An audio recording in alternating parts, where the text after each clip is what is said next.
आखिरकार चीन ने लद्दाख सीमा विवाद पर चुप्पी तोड़ दी है।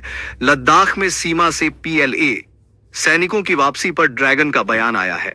आइए जानते हैं क्या है पूरा मामला। दरअसल जून 2020 में गलवान घाटी में दोनों देशों के सैनिकों के बीच भीषण संघर्ष के बाद संबंधों में तनाव आ गया था।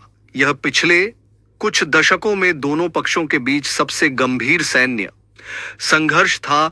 ब्रिक्स समिट में पीएम मोदी और चीनी राष्ट्रपति शी जिनपिंग की मुलाकात के बाद लद्दाख में भारत और चीन के सैनिकों की वापसी शुरू हो गई है। इस पूरे मामले में अब चीन ने चुप्पी तोड़ी है।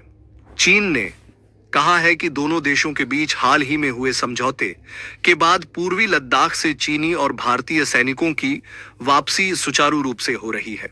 प्रधानमंत्री नरेंद्र मोदी और चीन के राष्ट्रपति शी जिनपिंग ने 23 अक्टूबर को रूस के कजान में ब्रिक्स सम्मेलन से इतर अपनी द्विपक्षीय बातचीत में पूर्वी लद्दाख में वास्तविक नियंत्रण रेखा एलएसी के पास से सैनिकों के पीछे हटने और गश्त को लेकर हुए समझौते का अनुमोदन किया था।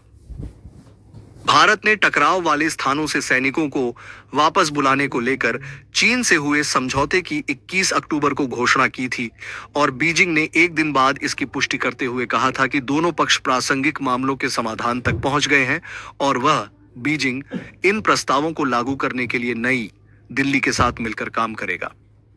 इसी बीच भारतीय सेना ने वापसी पर प्रतिक्रिया दी है।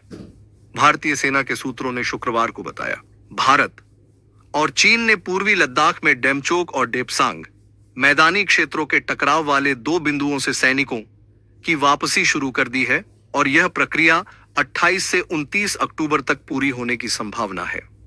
उन्होंने कहा कि समझौता केवल टकराव वाले इन 2 बिंदुओं के लिए हुआ है तथा अन्य क्षेत्रम के लिए बातचीत अब भी चल रही है। सूत्रों ने कहा कि सैनिकों की वापसी की प्रक्रिया पूरी होने के बाद टकराव वाले दोनों बिंदुओं पर गश्त शुरू होगी और दोनों पक्ष अपने अपने सैनिकों को हटाकर अस्थायी ढांचों को नष्ट कर देंगे।